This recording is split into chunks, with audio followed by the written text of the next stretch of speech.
पुट्ठा दौड़ते हुए अपने घर पर आया और अपनी पत्नी शर्मीली से बोला, बहुत देर से मेरा कुछ करने का मन कर रहा है, लेकिन समझ में नहीं आ रहा है कि किस बात का मन कर रहा है। अरे अपने मुंह से क्या नाप शनाप निकाले जा रहे हो, क्या बकवास कर रहे हो? शर्मीली, जब घर में अनाज ज्यादा हो जाता है तब अपने घर में रात के समय गेहूं के ऊपर कौन कूदते हुए नजर आते हैं? इतनी सी बात को इतना लंबा चौड़ा करके क्यों बोल रहे हो आप? अरे सीधे सीधे ये क्यों नहीं कहते कि आपके पेट में चूहे दौड़ रहे हैं? तुमने बिल्कुल सही कहा शर्मीली, मेरे पेट में चूहे दौड़ रहे हैं। मुझे बहुत तेजी से भूख लगी है। वाह, वैसे तो तुम सब कुछ भूल जाते हो, आज तुम मेरा नाम भी नहीं भूले, और तो और हमेशा की तरह तुम खाना भी नहीं भूले। जल्दी से मेरे लिए एक थाली भोजन की लगाओ। घर में कुछ नहीं है, काम काज तो तुम करते नहीं हो, जाओ बाहर जाकर कुछ कमा कर लेकर आओ, खाना तभी बनेगा।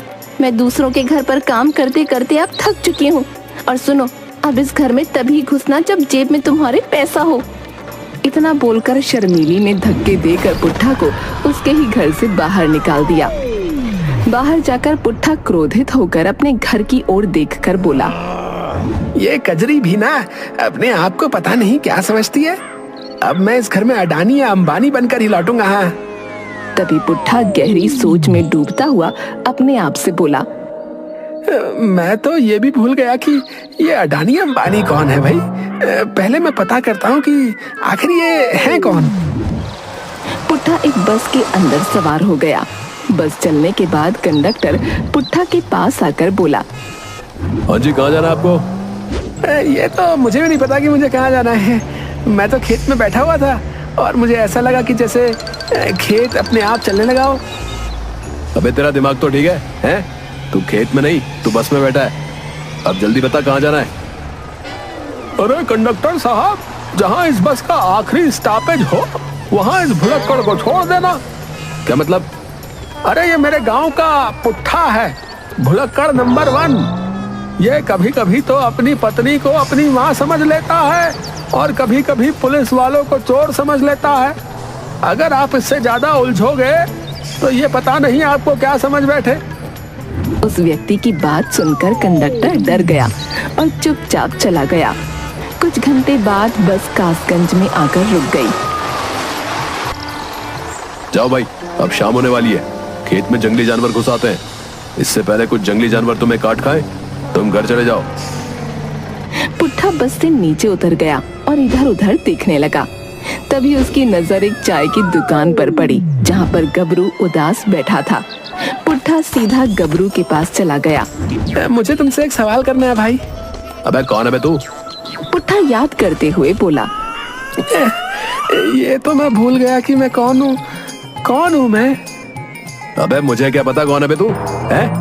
अबे चल ठीक है, ये बता क्या पूछना चाहता, चल। हाँ, मुझे याद आ गया। दरअसल मेरी दादी ने मुझे घर से बाहर निकाल दिया है और मैंने फैसला किया है कि मैं अडानी और अंबानी बनकर ही घर लौटूंगा। लेकिन मैं ये भूल गया कि आखिर अडानी और अंबानी हैं कौन। गबरू पुट्ठा को गौर से देखते हुए बोला, अबे ओ, तू ना मुझे कोई एक नंबर का मूर्ख मालूम पड़ता है, समझा? लेकिन तू टेंशन मत ले, मैं भी दिन भर अडानी और अंबानी बनने के सपने देखता रहता हूँ। चल जाए भी चल, एक ना एक दिन हम दोनों जरूर अडानी और अंबानी बनेंगे, समझा?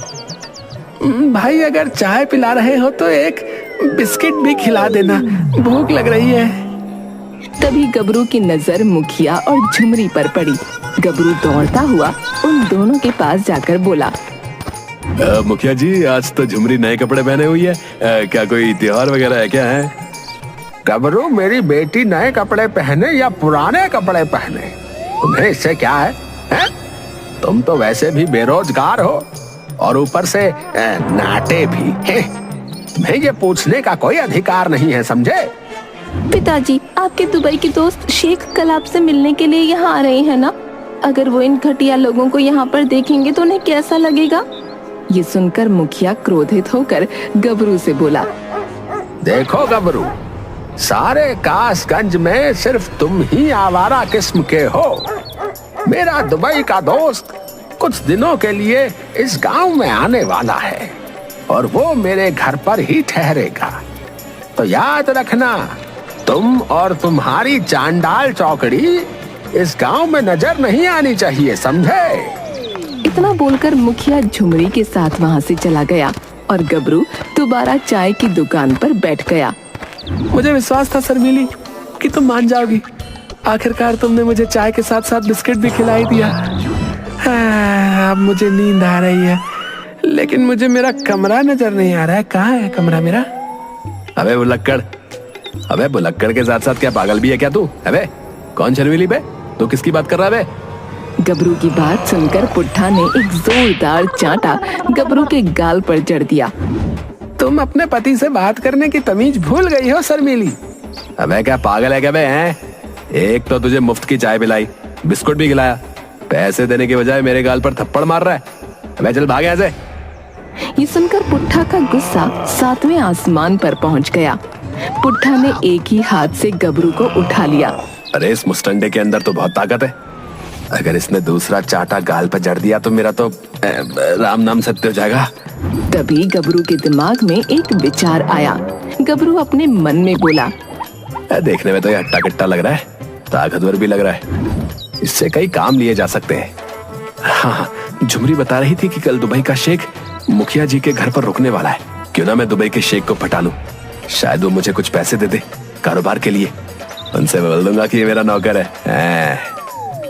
ठीक है भाई, ठीक है। अब मुझे नीचे उतार दो और इस झगड़े को खत्म करो। गबरू पुट्ठा को अपने घर पर लेकर आ गया। पुट्ठा जाते ही घोड़े बेचकर चारपाई पर सो गया। पता नहीं पागल लोगों में कितनी ताकत होती है?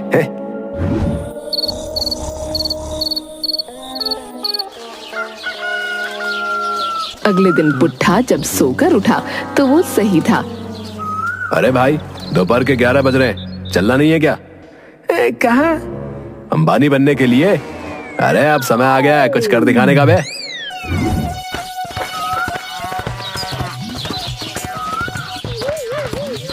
गबरू पुट्ठा को लेकर सीधे मुखिया के घर पर चला गया, जहाँ पर एक लंबा चौड़ा व्यक्ति शेख जैसे कपड़े पहने हुए था।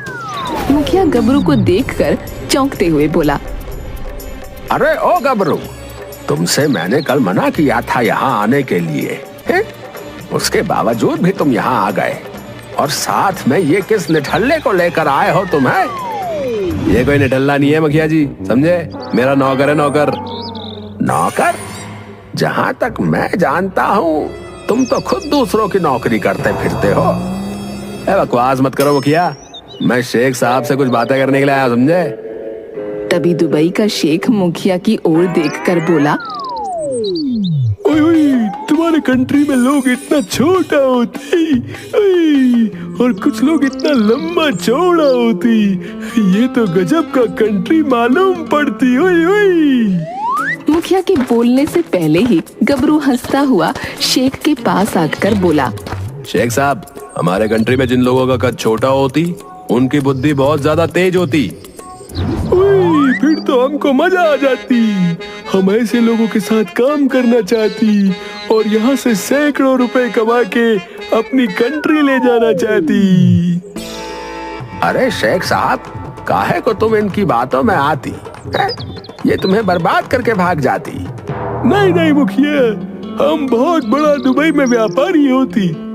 इस नाटे को देखकर ही हम बेचैन गई कि इसमें गजब की बुद्धि होती। हम कुछ देर इसके साथ बाहर होकर आती, तब तक तुम हमारे लिए खाना बनाती। शेख गबरू और पुट्ठा के साथ बाहर निकल गया। गबरू दुबई के शेख को चाय की दुकान पर लेकर आ गया और चाय के दुकानदार से बोला, हमारे दोस्त दुबई के शेख के लिए मलाई वाली जल्दी से चाय तैयार करती। दुकानदार ने शेख को मलाई वाली चाय पकड़ा दी। ओए ओए, इस चाय का स्वाद तो बहुत अलग मालूम पड़ती। अब हम तुमको जल्दी से बताती कि हम किस जगह अपना पैसा इन्वेस्ट करती। ओए ओए, इससे हमको बहुत सारा मुनाफा होती। मेरे दिमाग में एक योजना आती शेख साहब, ये इंडिया होती और यहाँ पर खाने में छोले भटूरे बहुत पसंद करी जाती।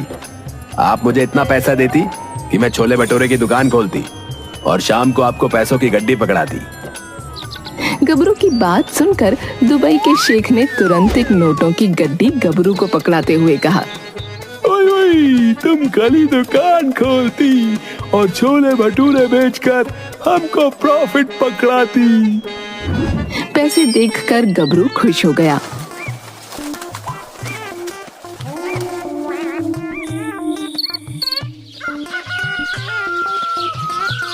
अगले दिन गबरू छोले भटूरे की दुकान खोलकर बैठ गया।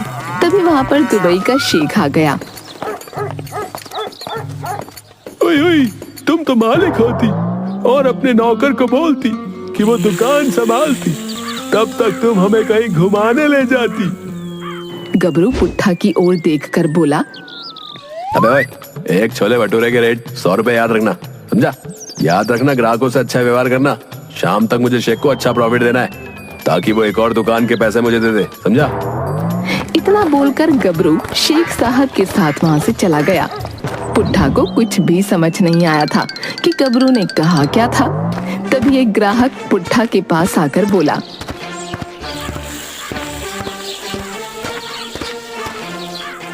लगता है ये नई दुकान है। एक छोला भटूरा कितने का है? पुट्ठा उस ग्राहक को बहुत ही गौर से देखने लगा। अचानक उसने एक जोरदार चांटा उस ग्राहक के गाल पर जड़ दिया। मार क्यों रहा है भाई? एक पति अपनी पत्नी से पैसे लेगा क्या? है? मैं तुम्हारी तरह नहीं हूँ शर्मीली। लगता है कोई पागल है। अरे भाई, तो मुझे मुफ्त में दे दो। पुट्ठा ने मुस्कुराते हुए उस ग्राहक को छोले भटूरे पकड़ा दिए। शाम तक पुट्ठा ने सारे छोले भटूरे गांव वालों को मुफ्त में बांट दिए कि वो भूल चुका था कि उसे पैसे भी लेने हैं। शाम को गबरू शेख के साथ वहां आकर पुट्ठा से बोला, अबे हो, कितने की बिक्री हुई? बकरी?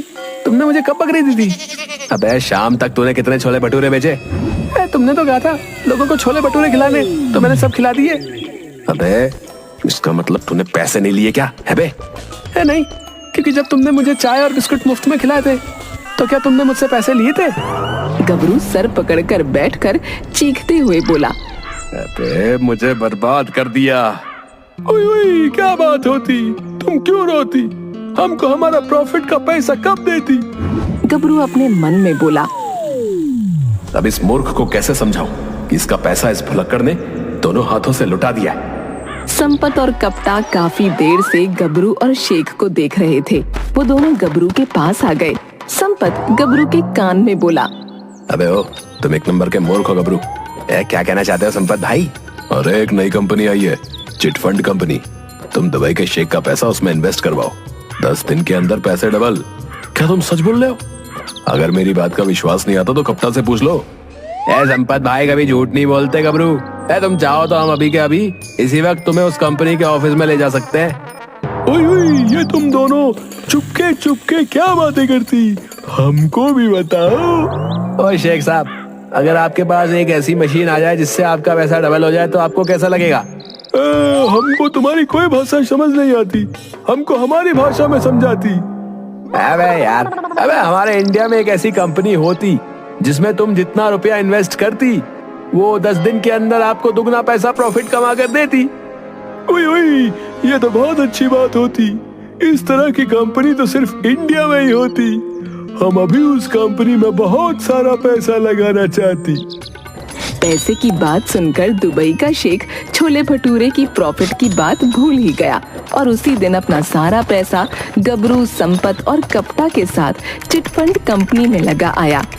10 दिन बाद मुखिया शेख से बोला, शेख साहब, मुझे लगता है कि आपने गबरू के साथ सौदा करके बहुत बड़ी गलती कर दी है। अरे तुम उस नाटे को नहीं जानती, उसकी बुद्धि कितनी तेज होती। अभी कुछ देर बाद हम बहुत सारा पैसा यहाँ लाती और उसमें से कुछ पैसा तुमको देती ताकि तुम अपनी बेटी का विवाह धूमधाम से कराती। इतना बोलकर शेख सीधे गबरू के पास चला गया। चलो चलती, आज 10वां दिन है, हमको हमारा डबल प्रॉफिट का पैसा मांगती। गबरू शेख साहब को इस चिटफंड कंपनी के ऑफिस में ले गया, मगर ताला लगा देखकर गबरू को चक्कर आते हुए महसूस हुए। ओए ओए, क्या होती? तुम अपना सर पकड़ कर क्यों बैठती? नथनिया, मुझे याद आ गया कि मैं कहाँ रहता हूँ। मुझे अपनी पत्नी की याद आ रही है। अबे ओ मुंह बंद कर, मेरा नाम नथनिया नहीं है, गबरू है, समझा? लेकिन मुझे मेरी नानी याद आ गई। मुझे तो लगता है कि संपत और कप्तान ने मुझे चूना लगा दिया। तभी गबरू के कानों में इंस्पेक्टर की आवाज टकराई। अरे तन्ने बिल्कुल सही कहा रे नाट्य गबरू, ये संपत और कप्ता जो है पिछले 10 दिनों से फरार हैं। न जाने कितने लोगों के पैसे लेकर कोई चिटफंड कंपनी नाम की फ्रॉड कंपनी खोली थी उन्होंने। यह आवाज सुनकर दुबई के शेख को चक्कर आते हुए से महसूस होने लगे। ओए ओए, हम तो बर्बाद हो गए। अब हम क्या करती? हमारे पास तो हमारा कंट्री में जाने का किराया तक नहीं बचती। अरे क्यों रे? अरे तुम अपने आप को बहुत ज्यादा अक्लमंद समझती है भाई। तभी वहाँ पर शर्मीली आ गई। सत्यानाश जाए तुम्हारा, कहाँ कहाँ नहीं ढूंढा तुम्हें। वो तो भलाओ हमारे गांव के उस व्यक्ति का जिसने बताया कि बस ने तुम्हें कासगंज में उतार दिया था। पिछले 2 दिनों से तलाश रही हूँ तुम्हें। अरे ये भुलक्कड़ निठल्ला तुम्हारा पति है, इसे मेरी आंखों के सामने से दूर ले जाओ। सब कुछ इसी की वजह से हुआ है। ना ये मुफ्त में छोले भटूरे बांटता और ना मैं संपत और कप्ता की बातों में आता। अबे 1.5 फुटिए, ज्यादा बकबक मत कर, आगे ही दिमाग का दही हो रखा है। चल हट आगे से। शर्मीली अपने पति पुट्ठा को वहाँ से ले गई। शेख रोता हुआ गबरू से बोला, तुम हमको बर्बाद कर देती, अब हम क्या करती? अरे अब जब तक संपत और कप्ता पकड़ा न जाती तब तक तुम अपना पैसा भूल जाती। गबरी, हम तुमको नहीं छोड़ती, हम तुमको मार डालती। इतना बोलकर शेख गबरू के पीछे भागने लगा।